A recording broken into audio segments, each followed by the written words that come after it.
money to keep the kibbutz going. Anyhow, it was a riot.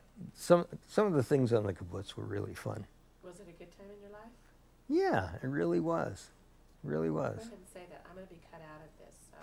So. Okay. Yeah.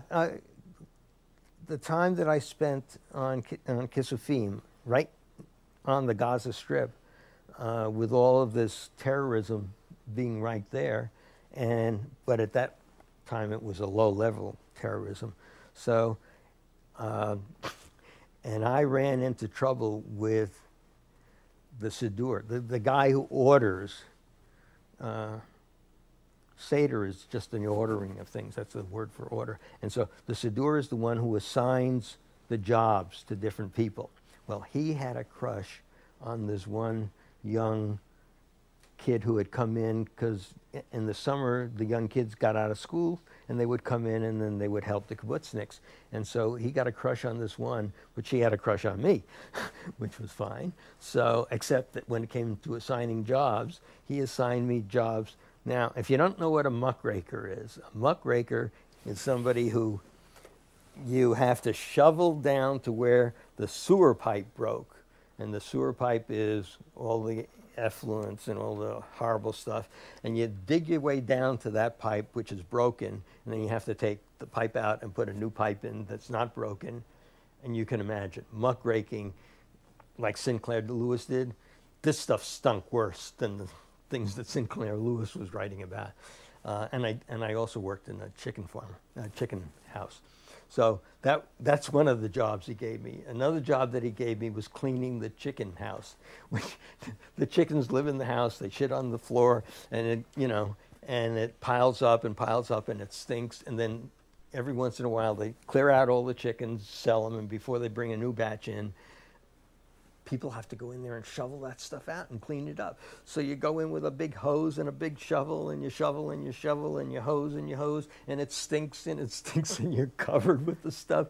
And it's a bad job. And this guy was getting even with me. So he gave me muckraking and he gave me cleaning the chicken house and I don't know, some other jobs. He gave me a job going out on the border, on the Gaza border, where the tractor driver, I was sowing the seed, and the tractor driver carried a rifle, and I was standing in back of the seeder, which dropped the seeds in the roads, and I had 100-pound, 50 key, I guess they were, 50 key of seed that I had to pick up this big thing and then spread it out through the spreader, and then spread that, and then another 100 pounds, and I kept on doing that, and that was not a good job, and the idea of somebody with a rifle out there kind of gave me the idea that it was not good. And the guy with the rifle said, "Oh, I have to go back in. You stay here and guard the tractor."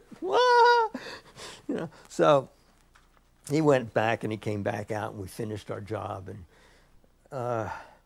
at one point, one of the bags, when I picked it up, it hit me in the head, 110 pounds, hit me in the head. And that was not good.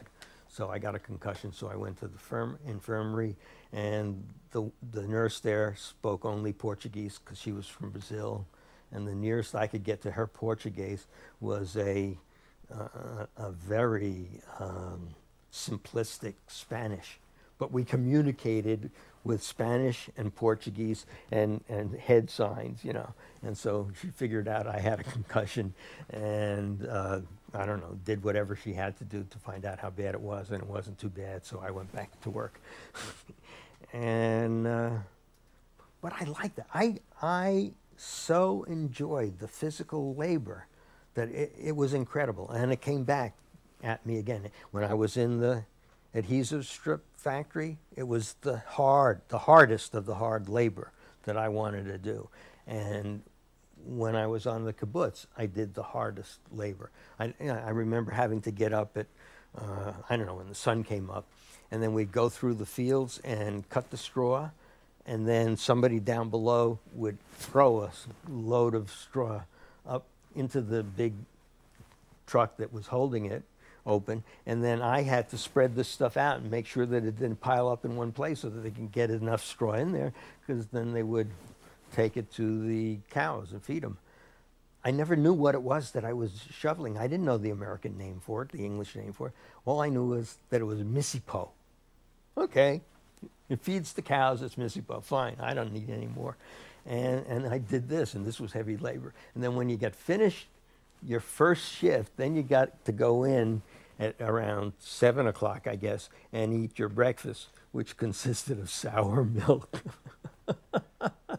I don't know, there were some other things with it, but they weren't very appetizing.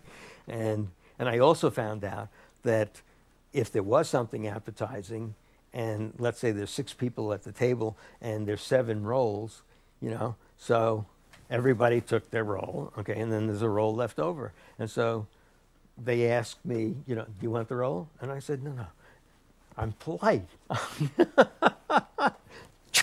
And somebody grabbed the roll, whoever it was. I learned. I never said no again, and I grabbed with the best of them. So anyhow, yeah, it was a great time. It was a terrific time. I ended up with a girl who the other guy wanted. She was a girlfriend and on a you know, like boy and girlfriend in high school kind of person, because she was much too young for me. But I took her to the movies, and once when I took her to the movies, they were playing A Farewell to Arms. They played the first reel, they played the third reel, they played the second reel, and then they played the third reel again. I mean, this is like high school auditorium. You show the movie because that's all you could do. And they didn't understand that they were doing the wrong reels until somebody told them, you know, obviously it was the end and it wasn't supposed to be, so they swapped them around.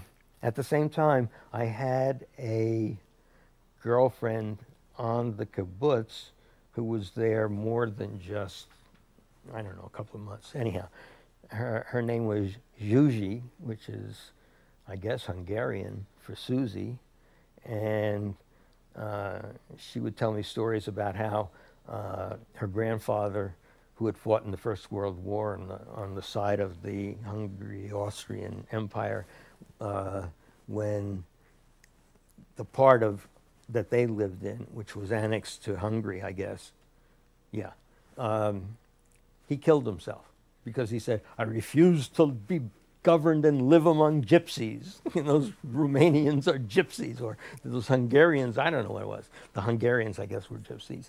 So this is the woman, and her father had been one of the disappeared. And the only way she got in was, I guess, she was Hungarian. She got in when the Romanian Spring, whatever, I don't know, they let a bunch of Jews out and then they closed it again. So she came and she was at the kibbutz and she was my girlfriend. This was a real girlfriend. And so I had 2 girlfriends, very different, but yeah, it was one of the best times of my life. What can I tell you? So I stayed there for a while, and then I took some trips because I did have the car, and some of the people wanted to go to a lot, and so we